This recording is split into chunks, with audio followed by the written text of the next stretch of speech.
안녕하세요 여러분, 아네버스입니다. 오늘도 간단하게 주요 뉴스들 리뷰하겠습니다. 영상 제목, 예금금리 0% 시대 부작용은? 입니다.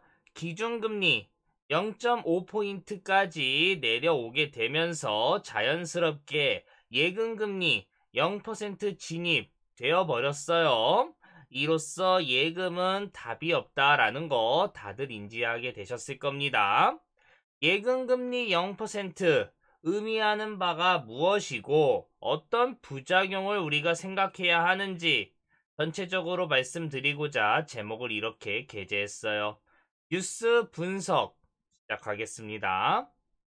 금리가 내려가고 또 내려가면서 제로금리를 향해 달려가고 있습니다. 저번에도 말씀드린 것처럼 한국은 기축통화국이 아니기 때문에 0.5포인트, 이게 한국으로서는 제로금리다 라고 인식을 해야 된다라는 거 말씀을 드렸지만, 물론 경제가 여기에서 더 나빠지면 이때는 눈치 이것저것 안 보고 제로금리로 진짜 향해 달려갈 거다라는 거 기억나실 거예요. 기준금리 0.5포인트, 여기에 연동돼 있는 다양한 금융상품들 당연히 이렇게 내려가고 있어요. 예금금리 0% 시대 개막이 되었습니다. 이자로 생활하시는 분들에게는 사실상 사형선고나 다름없는 상황이 되어버렸어요. 투자를 하지 않으면 내 돈 지키지 못하는 그런 시대가 개막이 되어버린 겁니다. 참고로 여기에서 금리 더 떨어질 거예요. 예금금리는.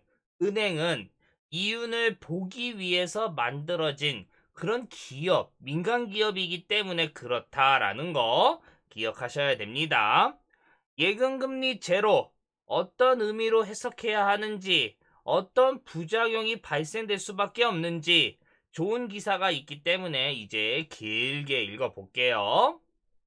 정책금리를 결정하는 한국은행 금융통화위원회 금통위가 기준금리를 0.5포인트로 인하했습니다. 기존 0.75포인트에서 0.25포인트로 내린 건데, 금통위가 지난 4월 초 긴급하게 내린 것까지 계산을 하면 무려 0.5포인트를 내린 거다. 파격적인 기준금리 인하 뒤 2달이 되지 않았는데도 기준금리를 내렸다라는 뜻은 우리나라 최고 경제 전문가라고 할 수 있는 금통위 위원들이 우리나라 경제 얼마나 심각하게 보는지 알 수 있다라고 이야기가 되고 있어요. 다만 금리 인하 약발은 2000년대에 들어서 잘 먹히지 않는 추세이다. 왜겠어요? 금리를 계속 내리고 내리다 보니까 시장이 무감각해진 거예요. 한 번 내리면 충격이 큰데 이게 계속 내리고 내리고 이러니까 금리 또 내렸네?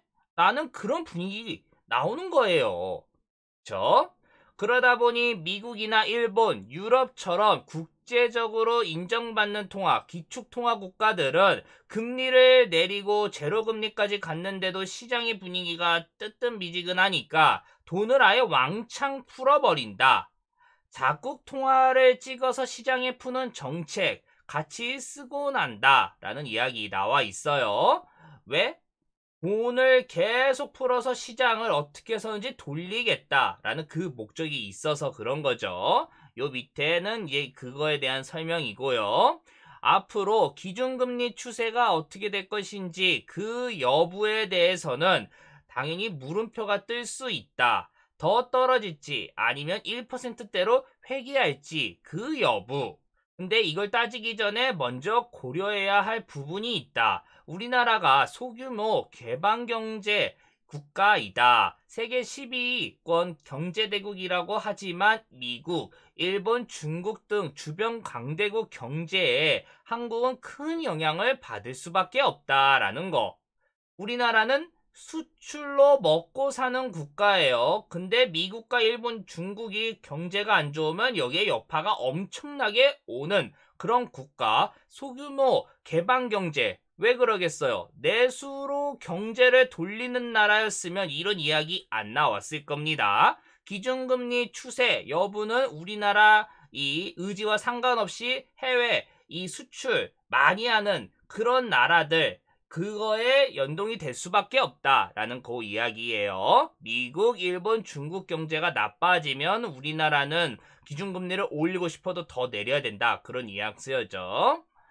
그런데 작금의 상황부터 또 이야기를 하자면 기준금리를 한 번 더 내려도 견딜 수 있는 정도 지금 되었다. 기준금리를 올리는 것보다는 더 내릴 가능성이 높다라는 그런 뉘앙스죠. 선진국들의 금리가 0%대에 수렴하고 채권 매입을 통한 사실상의 마이너스 금리 정책이기 때문에 한국이 0%대 금리를 가져가도 이들 선진국보다는 여전히 높은 수준의 금리를 유지할 수 있기 때문에 한 번 더 조금 내릴 수 있다라는 거예요. 그리고 이 추세는 계속 유지될 가능성이 높다. 경제가 좋아지는 그런 분위기 아직 안 나타나기 때문에 그렇다라는 이야기인 거죠. 그리고 밑에 보면 시장금리는 통상 미래 경제 성장률과 물가 성장률에 반영을 한다. 그런데 금리가 자꾸 내려가려고 한다. 앞으로 미래가 참 답답하다라는 그런 이야기인 거예요. 그때도 말씀드렸죠. 미국이 기준금리를 올리면서 했던 이야기가 뭐였죠? 우리 미국 드디어 제로금리를 거의 7년에서 9년을 했기 때문에 경제가 이제 괜찮다. 이제 금리 올려야 된다. 딱 그 이야기인 거예요. 여기 밑에는. 그리고 코로나19 사태를 제외하고도 우리나라의 최대 잠재 성장률이 2.5% 넘지 않을 것으로 보인다. 그러면 코로나19 사태까지 끼면 이거 진짜 장난 아니게 0%대 경제 성장률 이야기 나올 수밖에 없다라는 그 이야기인 거예요. 이 이야기가 나온 거는 경제 성장이 자꾸 둔화되니까 금리를 막 이렇게 올리는 거 정말 어렵다. 그 이야기예요. 그리고 다만 경제 상황과 무관하게 시장 금리가 뛸 수도 있다. 금융시장에 또 다른 충격이와 은행들이 돈을 빌려주기를 주저하고 채권에 대한 수요가 몰렸을 때 등 이야기다. 비정상적인 상황이고 우리나라 정부가 우려하는 모습이다.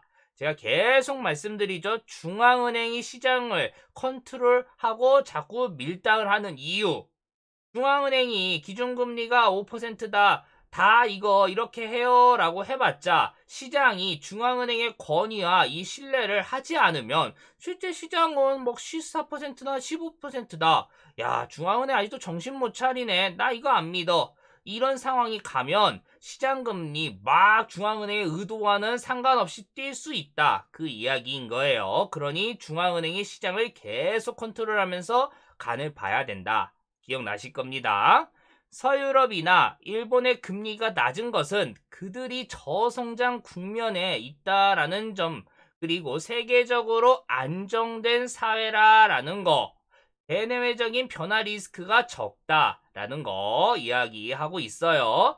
이게 쉽게 풀어서 설명을 하자면 유럽 같은 국가는 이제 고도 성장하기가 정말 힘들어요. 저성장으로 갔어요. 이 말은 변화가 별로 일어나지 않는 거고 이거 안정된 사회로 인식해야 된다라는 거 그거 이야기예요. 그리고 현재 봤을 때 인플레이션 가능성은 낮아 보이지만 미국이 주도적으로 유럽이, 일본이, 중국 다 나라들이 지금 이렇게 커플링화 되면서 인플레이션에 정말 신경을 많이 쓰고 있기 때문에 이게 확 뛴다라는 건 정말 어렵다라고 생각하고 있지만 인플레이션 리스크가 불거진다면 한꺼번에 엄청난 파고, 쓰나미로 몰려올 수 있다라는 거.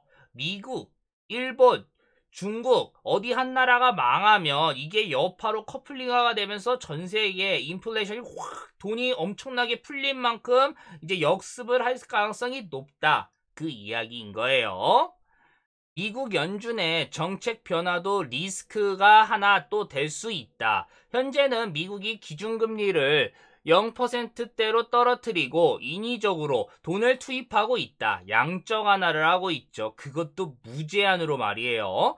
그런데 이거에 대한 약발이 먹혀들어서 미국 경제가 살아나면 기준금리를 다시 올려야 한다. 혹은 미국이 돈을 너무 많이 풀어서 인플레이션이 걷잡을 수 없는 상황이 발생되면 미국 살기 위해서 기준금리를 높여가지고 이를 억제해야 되는데 이거는 당장 신흥국들이 엄청난 타격을 받을 수 있다. 우리나라 이런 리스크를 감안해가지고 미국보다는 높은 수준의 기준금리를 유지하려고 했던 거다라는 이야기 나와요.